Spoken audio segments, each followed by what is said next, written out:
அன்பு நண்பர்களே, நான் உங்கள் வழக்கறிஞர் ஏ ரமேஷ் மணிகண்டன், எம்ஏஎம்எல் மற்றும் நிலமங்கள் உரிமை கட்சி தலைவர். பொதுவாகவே நண்பர்கள், நீங்கள் இதை கேட்கின்ற நண்பர்கள், இந்த ஆடியோவை கேட்கின்ற நண்பர்கள் நிச்சயமாக நான் சொல்லக்கூடிய விஷயங்களை அனுபவப்பட்டிருப்பீர்கள். உங்களுக்கும் இந்த மாதிரி பிரச்சனைகள் வந்திருக்கலாம், பார்த்துருப்பீங்க. அதாவது மசாஜ் சென்டர் வைத்திருக்கிறோம், வாருங்கள் அப்படின்ற அதாவது அந்த டைப் ஆஃப் மெசேஜஸ். அதுக்கப்புறம் லாட்டரி டிக்கெட்டு, உங்களுக்கு லாட்டரி டிக்கெட்டில் 5000 கோடி அடித்தது, இந்த லிங்கை டச் பண்ணிங்கன்னா உங்களுக்கு இது வரும்னு மெசேஜஸ். அதுபோல் பல மெசேஜஸ். அதாவது ஒரே நாளில் நீங்கள் வந்து ஒவ்வொரு நாளும் 5000 சம்பாதிக்கலாம், 2000 சம்பாதிக்கலாம், இந்த மாதிரி வேரியஸ் டைப்ஸ் ஆஃப் மெசேஜஸ். இந்த மெசேஜ் எல்லாம் என்ன அப்படின்னா, குறிப்பாக வந்து நம்மளை வந்து அதாவது நம்ம கிட்ட இருந்து ஏதாவது செல்வங்களையோ மற்ற விஷயங்களையோ பறிப்பதற்காக, மிரட்டுவதற்காக, நம்மளை முதல்ல வலையில் விழ வைக்கிறதுக்கான மெசேஜஸ் தான் வந்து இந்த மாதிரி மெசேஜஸ். நண்பர்களே, நிலமங்கள் உரிமை கட்சி யூடியூப் சேனலை சப்ஸ்கிரைப் பண்ணுங்கள். மறக்காமல் உங்களுடைய நண்பர்களுக்கும் இந்த ஆடியோக்கள்லாம் பிடித்திருந்தால் ஃபார்வர்ட் பண்ணுங்கள். என்னுடைய நம்பர் 9841786197. சப்ஜெக்டுக்கு வருவோம். ஒரு நண்பர், மின்சாரத்துறையில் பணிபுரிகிற நண்பர், பேர்லாம் சொல்லக்கூடாது, ஏன்னா இந்த விஷயங்கள் அவர்களுக்கு ஏற்பட்ட இடையூறுகள் மற்றவர்கள் உங்களுக்கெல்லாம் ஏற்படக்கூடாது என்பதற்காகத்தான் நம்ம இந்த சேனலில் சொல்லப்படக்கூடிய விஷயங்கள் எல்லாமே, இந்த யூடியூப் சேனலில் சொல்லப்படக்கூடிய விஷயங்கள் எல்லாமே வந்து சட்டங்களை நாம் தெரிந்து கொள்ள வேண்டும், புரிந்து கொள்ள வேண்டும், நாம் நம்மை பாதுகாத்து கொள்ள வேண்டும், நாம் நம்மை சுற்றி இருப்பவர்களுக்கும் சட்ட அறிவை வளர்த்து அவர்களையும் பாதுகாக்க வேண்டும் என்கின்ற எண்ணத்திற்காகத்தான் சொல்லப்படுகிறது. அதனால் இதில் இருக்க சப்ஜெக்டை மட்டும் புரிஞ்சுக்குங்க, அது போதும். ஒரு நண்பர் மின்சாரத்துறையில் இருக்கக்கூடியவர், அவர் ஆன்லைனில் நெட் ஒர்க் பண்ணிகிட்டு இருக்காரு. ஒர்க் பண்ணும்போது திடீர்னு வந்து ஏதோ ஒரு இது லிங்க் வருது. அவரே அறியாமல் அதை தொட்டுடுறாரு, அதாவது ஆன் பண்ணிடுறாரு. இது நம்ம கூட நெட்டை யூஸ் பண்ணும்போது பல நேரங்களில் அந்த மாதிரி விளம்பரங்களோ மற்ற விஷயங்களையும் நம்ம ஆன் பண்ணிடுவோம். அதுக்கப்புறம் ப்ரொசீஜராக உள்ளே போகக்கூடாது, வெளியில் வந்துடணும். அது உஷாரா, அதுதான் முக்கியமான விஷயம். அவர் அதை ஆன் பண்ண உடனே சில புகைப்படங்கள் வந்து அவருக்கு வருது. அது தவறான புகைப்படங்கள் வருது பொழுது உடனே அவர் உஷாராகி அதை ஆஃப் பண்ணிட்டு வெளியில் வந்துடுறாரு. இது நடந்து ஒரு 2-3 நாள் கழித்து அவருக்கு வந்து ஃபோன் வருது வெளியிலேருந்து. என்ன அப்படின்னா, நீங்கள் இந்த மாதிரி வந்து வெப்சைட்டில் தவறான படங்களை பார்க்கிறீர்கள், அதனால் நீங்கள் வந்து உங்கள் பேரில் எஃப்ஐஆர் போட போகிறோம், நீங்கள் வந்து ஃபைன் கட்டுங்க, ஃபைன் கட்டிட்டீங்கன்னா உங்களை வந்து விட்டுருவோம் அப்படின்னு சொல்லிட்டு மெசேஜ் ஃபோன் பண்ணுறாங்க. ஃபோனே பண்ணுறாங்க போல இருக்கு. ஆனால் நம்பர் வர்றது வந்து வெவ்வேறு நம்பர்லேருந்து வருது அப்படின்றது. அந்த நம்பருக்கு மறுபடியும் ஒரு ஃபோன் பண்ணால் சுவிட்ச் ஆஃப்னு தான் வருது அப்படின்றாரு. ஸோ இவர் இந்த பிரச்சனை அவருக்கு ஒரு வாரமாக இருந்திருக்குது. அதுக்கப்புறம் அவர் என்ன நினைச்சாரோ தெரில, எனக்கு ஃபோன் பண்ணார் நண்பர். அவர் ஃபோன் பண்ணி என்ன சொன்னார், சார் இந்த மாதிரி இருக்குது, கிளைண்ட் இருந்தாலும் நான் நண்பரும் தான் சொல்லுவேன், எல்லாரையுமே நான் நண்பரும் தான் சொல்லுவேன், பட் அவர்கிட்ட ஃபீஸ் வாங்கலை, ஒன்லி அட்வைஸ் தான் கொடுத்தேன். பட் எனியோ அந்த சூழ்நிலை வந்து பல பேருக்கு பல நேரங்களில் வெவ்வேறு வகையில் வரும், இதுதான் கிடையாது, வெவ்வேறு வகையில் கூட வரும். அதை நம்ம எப்படி கையாளுவதுன்றதுக்காக தான் இந்த சட்டம் என்ன சொல்லுகிறதுன்ற பகுதியில் நம்ம இந்த யூடியூப் சேனலில் நம்ம பார்க்குறோம், கேட்குறோம், சொல்லுகிறோம்.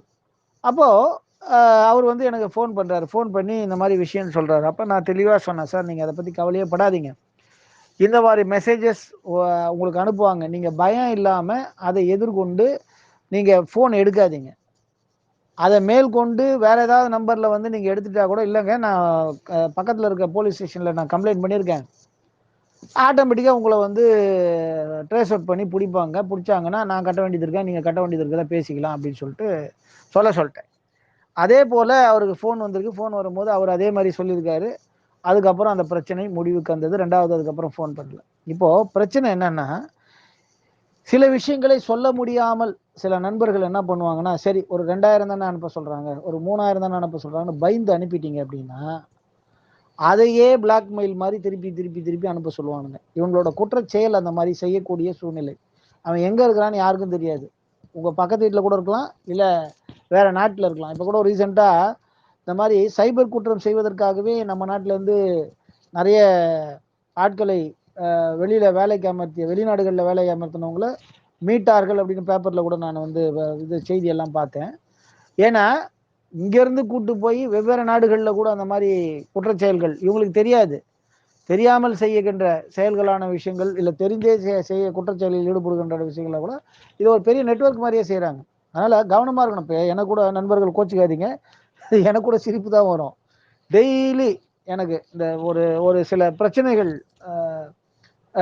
பார்க்கும்போது எனக்கு சிரிப்பு வர வேண்டிய விஷயம், எனக்கும் அந்த மாதிரிலாம் வந்திருக்குன்ட்டு. டெய்லி எனக்கு ஒரு 2 மெசேஜ் 3 மெசேஜ் வரும். எந்தெந்த நம்பர்னு தெரியாது.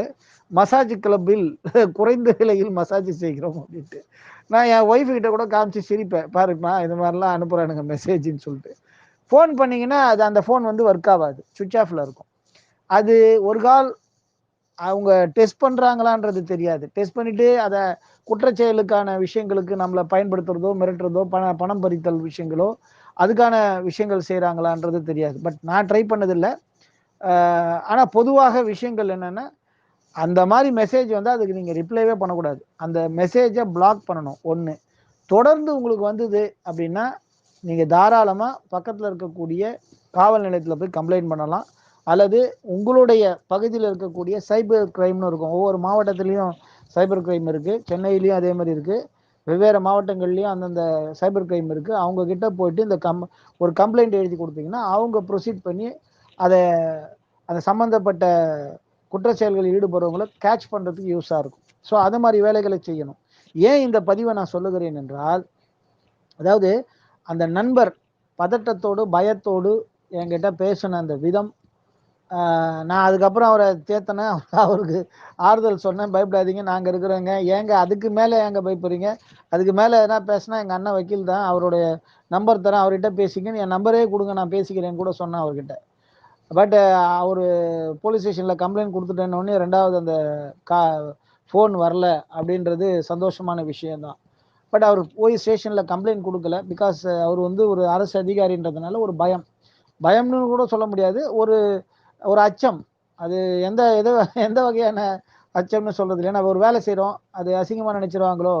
அப்டின்ற எண்ணம். அதுதான். இப்ப இவங்க நினைக்கிற அந்த நினைப்பு தான் வந்து அவங்கள இவரு பணம் குடுக்கல. குடுத்திருந்தாருன்னா இவரு மாட்டிட்டு இருப்பார். இந்த மாரி நெறைய விஷயங்கள் நம்ம பேப்பர்ல பார்க்குறோம். ஏங்க போலீஸ் ஆஃபீசர்ஸே சில பேர் வந்து லாட்டரி டிக்கெட்ல இந்த மாரி வந்து ஆன்லைன் கேம்ல போலீஸ் ஆஃபீசர்ஸ்க்கு நல்லா தெரியும் சட்டம். சிலர் வந்து ஆன்லைன்ல சூதாட்டம் இந்த மாதிரி விஷயங்கள்ல இறந்துட்டு பணத்தை இழந்துட்டு இறந்து போனவங்க, மாட்டினவங்க, சஸ்பெண்ட் ஆனவங்க, இந்த மாதிரி நிறைய விஷயங்களை நம்ம பார்க்குறோம். இன்னைக்கு கூட ஏதோ ஒரு ஸ்டேஷன்ல அந்த மாதிரி கடைநிலை ஊழியர் வந்து லஞ்ச பணம் வாங்கி சஸ்பெண்ட் ஆனாங்கன்ட்டு ஒரு மாவட்டத்தில் போட்டிருந்தாங்க, ஒரு மாவட்ட செய்தியில் போட்டிருந்தாங்க. ஸோ அதாவது நல்ல அவேர்னஸ் அறிவோடு இருக்கக்கூடிய சில நண்பர்கள் கூட ஒரு என்ன சொல்றது அந்த அந்த சூழ்நிலையில போய் மாட்டிக்கிறாங்க.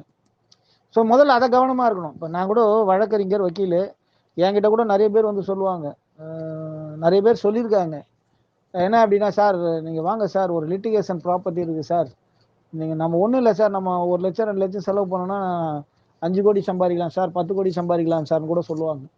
திருட்டு பசங்க என்ன பண்ணுவானுங்க, நீங்கள் பணம் கொடுத்தீங்கன்னா அந்த பணத்தை வாங்கினா அவன் ஓடி போயிடுவான். டாக்குமெண்ட், டூப்ளிகேட் டாக்குமெண்ட் கையில் கொடுத்துட்டு போயிடுவான். இந்த மாதிரி வேலைகள்லாம் நடக்கும். ஒரு அம்மா ஒரு வாட்டி வந்தாங்க. எனக்கு வந்து திருப்பதியில வந்து 1200 ஏக்கர் லேண்ட் இருக்குதுங்க. அது அந்த காலத்துல எங்க தாத்தா வந்து ஜமீன்தாரா இருந்தாரு, பெரிய ஆளா இருந்தாரு, அது இருக்குதுங்க அப்படின்னு டாக்குமெண்ட் எடுத்து வந்து காமிக்கிறாங்க. ஒரிஜினல் டாக்குமெண்ட் எடுத்து வந்து காமிக்கிறாங்க. ஆனா எல்லாமே டூப்ளிகேட். ஒரிஜினல் டாக்குமெண்ட் மாதிரி எடுத்து வந்து காமிக்கிறாங்க. எல்லாம் கதையை நான் ஒரு 1.5 ஹவர்ஸ் 1 to 1.5 ஹவர்ஸ் கதை அவங்க சொல்றாங்க. நான் கேட்கறேன். கேட்டுட்டு அதுக்கப்புறம் என்ன சொல்றாங்க, சார் எனக்கு செலவுக்கு பணம் இல்லை, எனக்கு ஒரு 5 லட்ச ரூபா மட்டும் கொடுத்துட்டு நீங்க ரெடி பண்ணுங்க, ரெடி பண்ணிட்டு எல்லாத்தையும் முடிச்ச பிறகு உங்களுக்கு நான் அதுல ஷேர் கொடுக்குறேன் அப்படி. எல்லா கதையும் கேட்டுட்டு நான் சொன்னேம்மா, சட்ட பிரகாரம் வந்து இந்த மாதிரி வேலைகளை நாங்க செய்யக்கூடாது. வக்கீல்னா ஃபீஸ் வாங்கிக்கின்னு வேலை செய்யணும். ஃபீஸை வாங்கிக்கின்னு நாங்க வேலை செய்ய தயாரா இருக்கிறோம். ஃபீஸ் கொடுத்தீங்கன்னா வேலை செய்வோம். அதுவும் ஆனா இந்த டாக்குமெண்ட்டை பார்க்கும்போது இதெல்லாம் உண்மையிலே இருக்குதான்னு தெரியல. சப்போஸ் உண்மையிலே இருக்குதுன்னா நீங்க சொன்னீங்கன்னா, ஃபீஸ் கொடுத்தீங்கன்னா நான் ஜூனியர் அனுப்புறேன். சம்பந்தப்பட்ட ரிஜிஸ்ட்ரேஷன் ஆஃபீஸ்ல போயிட்டு அந்த சப் ரிஜிஸ்டர் ஆஃபீஸ்ல போயிட்டு இதெல்லாம் செக் பண்ணி இந்த டாக்குமெண்ட் எல்லாம் ஒரிஜினல்னா அதுக்கப்புறம் நான் அதை கேஸ் நடத்துறதை பத்தி நான் சொல்றேம்மா அப்படின்னு சொன்னேன். போனவங்க தான் அதுக்கப்புறம் வரல. இது ஒரு நிகழ்வை தான் சொல்றேன். இந்த மாதிரி பல நிகழ்வு நடந்திருக்கும். 1 ஏக்கர் 2 ஏக்கர், 1 கிரவுண்டு 2 கிரவுண்டு, அது மாதிரி பறைய பூ அவங்க சொல்ற கதையெல்லாம் பார்த்தீங்கன்னா அவ்வளோதான். இதுல இன்னொரு விஷயம் என்னன்னா, அப்பாவிகளாக போய் இது மாதிரி பணம் கொடுத்து ஏமாந்தவங்களும் நிறைய பேர் இருப்பாங்க. மெசேஜுக்கு மட்டும் இல்லை, மெசேஜ்ன்றது நம்ம வந்து வாட்ஸ்அப்பில் வந்தால் தான் மெசேஜ், ஃபோனில் வந்தால் தான் மெசேஜ்னு நினைக்காதீங்க. ஃபேக் மெசேஜ்ன்றது வாயில் வந்தாலும் மெசேஜ் தான். இப்போ அதுக்கு தான் நான் எக்ஸாம்பிள் சொன்னேன். வாயில் வர மெசேஜும் சும்மாவே சொல்லுவாங்க, இதை இப்படி போட்டால் அப்படி. ஒன்றும் இல்லை, இப்போ ஆருத்ரா கம்பெனின்ற மாதிரி நிறைய விஷயங்கள் யோசிச்சு பாருங்க. நிறைய கவர்மெண்ட் எம்ப்ளாயீஸே வந்து அதில் போய் பணத்தை போட்டு ஏமாந்துருக்குறாங்க. ஒரு பேசிக்கான நாலேஜ் வேணாவா? நமக்கு பேங்கே வந்து 4% வட்டி தான் வந்து டெபாசிட் கொடுக்குறாங்க. இதுக்கு எஸ்பிஐ, அதாவது சேவிங்க்கு. டெபாசிட், ஃபிக்ஸட் டெபாசிட்டுக்கு ஒரு வருஷத்துக்கே 7% தான் தராங்க, ஒரு வருஷத்துக்கே 4% தான் சேவிங் பேங்க். அப்படி இருக்கும்போது எப்படி நமக்கு 100%, 200% வருஷத்துக்கு கொடுப்பாங்க? எப்படி வட்டி இல்லாம தங்கத்தை வட்டி இல்லாம வந்து உங்களுக்கு கடன் கொடுப்பாங்க? அவங்க என்ன ராஜ பரம்பரையா? இல்லை நம்ம சொல்ற மாதிரி காமதேனு எதனா வச்சிருந்து காமதேனு மூலியமா தங்கம், வைரம், வைடூரியம்னு அவங்களுக்கு தானா வருதா? சேவை செய்கிறாங்களா? இது அடிப்படையாக தெரியறதில்லை. இதை யார் நிறைய ஏமாறுறாங்கன்னு நீங்கள் போய் பார்த்தீங்கன்னா நடுத்தர மக்கள் தான். கவர்மெண்ட் எம்ப்ளாயீஸும் நடுத்தர மக்கள் தான் நிறைய ஏமாறுறது. ஒரு நண்பர் ஒருத்தர், போலீஸ் ஆஃபீஸர் தான் ஒருத்தர், எனக்கு ஃபோன் பண்ணி ஒரு விஷயம் சொல்லியிருந்தார். அதாவது இதே மாதிரி பணத்தை கொடுத்து ஏமாந்துட்டு இருக்காரு. இப்பயும் இருக்காரு. நம்பர் கூட இருக்குது, அந்த நண்பரோட நம்பர்லாம். பேசுவார் என்கிட்ட. நான் சொல்லுவேன், நீங்கள் ஒரு ஆஃபீஸராக இருந்து எப்படி சார் ஏமாந்தீங்க? இல்லை சார், எல்லாரும் போட்டாங்க சார், என் கூட இருந்தவங்களாம் நிறைய பேர் போட்டாங்க சார், அதனால டெபாசிட் பண்ணேன் சார், வந்துடும் பணம் அப்படின்ட்டு. கட்சியில் பார்த்தா எதுவுமே வரல. அவர் சொல்கிற கதை என்னன்னா, இவர் யார்கிட்ட பணம் கொடுத்தாரோ அவர் போய் அந்த நிறுவனத்தில் கட்டலைன்றார். கட்டியிருந்தாலும் ஏமாந்து போன கதை தான். கட்டலைன்னு இவர் சொல்கிறார், அதனால இவங்ககிட்ட இருந்து வாங்கி கொடுத்துருங்க சார், என்ன சார் பண்ணுறது அப்படின்ற ஒரு சுச்சுவேஷன். ஸோ இந்த மாதிரியெல்லாம் சூழ்நிலைகள். நாம் வந்து ஏன் ஏமாறுகிறோம் என்றால் ஆசை. அந்த ஆசை வந்து நம்மள என்ன பண்ணுதுன்னா, உண்மையிலேயே இது நடக்குமா நடக்காதான்னு யோசிக்கிறது இல்லை. டெய்லி எனக்கு என்னவோ ரவுடி மேலே தான் டவுட்டு. என் கூட ஒரு ரவுடி ஒரு சண்டை போட்டிருந்தான். லீகல் சண்டை தான். அந்த ரவுடி தான் ஆளுங்களை வச்சு மெசேஜ் அனுப்புறானான்னு தெரியாது. டெய்லி 2 மெசேஜ் வரும். மசாஜ் பண்ண வாங்கன்ட்டு 2 மெசேஜ் வரும் மினிமம். நான் எங்கள் வீட்டிலலாம் காமிச்சு கூட சிரிப்பேன் ஒய்ஃபு கிட்ட, பாரு அனுப்புகிறாங்க அப்படின்ட்டு.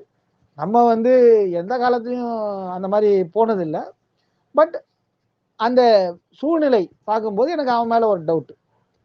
சரி இருக்கட்டும். இந்த மாதிரி மெசேஜ் வந்ததுன்னா நம்ம கவனமாக இருக்கணும்.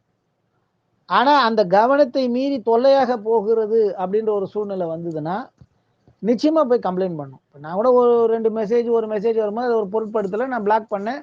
அதுக்கப்புறம் அது மெசேஜ் வரல. இப்போ இந்த ஆடியோ போட்ட பிறகு மறுபடியும் அனுப்புகிறானுங்களான்னு தெரியாது.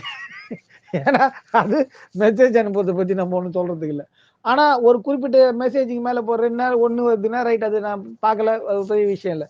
தொடர்ந்து அனுப்புனா நான் போய் போலீஸில் கம்ப்ளைண்ட் கொடுத்துருவேன். கண்டிப்பாக சைபர் கிரைமில் போய் கம்ப்ளைண்ட் கொடுப்பேன். எவனு கண்டுபிடிக்க சொல்லுவேன், விட மாட்டேன். ஹைகோர்ட்டு, சுப்ரீம் கோர்ட் வரைக்கும் கூட போவேன். ஏன்னா நான் ஹைகோர்ட் அட்வொகேட். எனக்கு நிறைய நண்பர்கள் சுப்ரீம் கோர்ட்லாம் அதெல்லாம் விட மாட்டேன். அது வேறு விஷயம். தொல்லையாக மாறிச்சுன்னா கண்டிப்பாக யாராக இருந்தாலும் பிடிப்போம். விட மாட்டோம், பிடிச்சிடுவாங்க. நம்ம தமிழ்நாடு போலீஸை பொறுத்த வரைக்கும் ரொம்ப கிளவரானவங்க. பிடிக்கணும்னு நினச்சா பிடிப்பாங்க, பிடிக்க மாட்டேன்னு நினச்சிட்டாங்கன்னா பக்கத்தில் இருந்தால் கூட பிடிக்க மாட்டாங்க. அதுக்கு எதனா எக்ஸாம்பிள் வேணாலும் கண்டிப்பாக நான் சொல்ல தயாராக இருக்கிறேன். அதுக்கும் ஆதாரம் இருக்குது. ஆதாரம் இல்லாமல் நான் எந்த பதிவும் போட மாட்டேன். இப்போ கூட ரீசெண்டாக ஒரு இன்ஸ்பெக்டர் மேலே நான் பெயிலபிள் வாரண்ட்டு 3-4 மாதமாக நான் பெயிலபிள் வாரண்ட்டில் தான் இருக்குது. அவர் சர்வீஸில் தான் இருக்கிறாரு. நான் போட்ட கேஸில் தான் அவருக்கு நான் பெயிலபிள் வாரண்ட்டு. இன்னும் பிடிக்கவே இல்லையா, வச்சிருக்கிறாங்களா? அது ஒரு ஆதாரம் போதாதா? இந்த மாதிரி நிறைய ஆதாரம் இருக்குது. சொல்கிறது நான் ஏன் சொல்கிறேன்னா, நம்ம தமிழ்நாடு போலீஸை பொறுத்த வரைக்கும் பிடிக்கணும்னு நினச்சிட்டா கண்டிப்பாக நீ எங்கே இருந்தாலும் பிடிப்பாங்க. இந்த மாதிரி மெசேஜ் அனுப்புகிறவனெல்லாம் பிடிக்கிறதுலாம் ஒரு விஷயமே கிடையாது. கண்டிப்பாக பிடிப்பாங்க. அதனால் பயம் இல்லாமல் இந்த மாதிரி மெசேஜஸ் வந்துருந்துதான், அதாவது உங்களை பயமுறுத்தும் அளவிற்கோ, உங்களை ஏமாற்றும் அளவிற்கோ ஏதாவது மெசேஜஸ் அனுப்புனா, அது வாயில் சொல்கிறதும் மெசேஜ் தான், இந்த மாதிரி வாட்ஸ்அப்பில் அனுப்புறதும் மெசேஜ் தான். மெசேஜ் அனுப்புனா மற்ற வகையில் ஏதாவது மெசேஜ் அனுப்புனாலும் மெசேஜஸ் தான். கடிதம் எழுதினாலும் அது மெசேஜ் தான். எல்லாமே மெசேஜ் தான். அந்த மாதிரி தவறான ஒரு விஷயங்களாக இருந்தால் கோச்சிக்காமல் உடனடியாக நீங்கள் கவனமாக என்ன பண்ணணும்னா, ஏன் கோச்சிக்காதீங்கன்னு சொல்கிறேன்னா, நீங்கள் செய்துகின்ற விஷயங்கள் உங்களை மட்டும் பாதிக்காது, உங்களை சுற்றி இருக்க குடும்பத்தாரையும் பாதிக்கும், உங்களை நண்பர்களையும் பாதிக்கும், எல்லாருக்கும் பாதிக்கும். அதனால் உடனடியாக போய் ஒரு கம்ப்ளைண்ட்டை கொடுக்கணும் அருகில் இருக்கக்கூடிய போலீஸ் ஸ்டேஷனில். அல்லது சைபர் கிரைம்ல கம்ப்ளைண்ட் கொடுத்துரும். நீங்க அருகில் இருக்க போலீஸ் ஸ்டேஷன்ல போனாலே அவங்க கிளியர் அட்வைஸ் கொடுத்துருவாங்க உங்களுக்கு. ஒன்று அவங்க வாங்கி கம்ப்ளைண்ட் ஃபைல் பண்ணுவாங்க, அல்லது சைபர் கிரைமுக்கு போங்க அப்படின்னு சொல்லிட்டு ஐடியா கொடுத்துருவாங்க. அதை நீங்க வந்து பின்பற்றலாம். ஏன்னா காவல்துறையில் இருக்கக்கூடிய எல்லா அதிகாரிகளும் தவறானவர்கள் நம்ம சொல்லக்கூடாது. சில அதிகாரிகளுக்கு அதுக்கான நாலேஜஸ் இல்லாத இருப்பாங்க. மேக்சிமம் நல்ல நேர்மையான அதிகாரிகளை நான் வந்து ஏகப்பட்டவர்களை நான் பார்த்துருக்கேன். நேர்மையா ஒரு ரூபாய் கூட வாங்காத அதிகாரிலாம் நான் பார்த்துருக்கேன். நம்ம கூட வந்து பேசும்போது கூட அவங்க பைசா போட்டு டீ வாங்கி குடிக்கிற அதிகாரியெல்லாம் நான் பார்த்துருக்கேன். எனக்கு அவங்க டீ வாங்கி கொடுத்த அதிகாரிகளும் நான் பார்த்துருக்கிறேன். நான் வாங்கி தரேன் சார், நீங்க சாப்பிடுங்க சார், அட்வொகேட் சார்னு சொல்லிலாம் டீ வாங்கி கொடுத்த அதிகாரிகளை கூட நான் வந்து பார்த்துருக்கேன், மீசரித்து இருக்கிறேன். அதனால நண்பர்கள் வந்து இந்த மாதிரி தவறான மெசேஜஸ்லாம் வந்ததுன்னா மறக்காம போயிட்டு முதல்ல கம்ப்ளைண்ட்டை கொடுங்க பக்கத்துல. உங்களுக்கு இது சம்பந்தப்பட்ட டவுட்ஸ் எதனா இருந்தா கூட நிச்சயமாக எனக்கு ஃபோன் பண்ணுங்க. என்னுடைய நம்பர் 9841786197. உங்களுக்கு எனக்கு எப்போ டைம் இருக்கோ நிச்சயமாக இந்த மாதிரி பதிவுகளை போடுகிறேன். டவுட்ஸ் எதனா இருந்தா கூட மெசேஜா கூட அனுப்புங்க. நன்றி நண்பர்களே, மீண்டும் சட்டம் என்ன சொல்லுகிறது சந்திக்கலாம். நன்றி, வணக்கம்.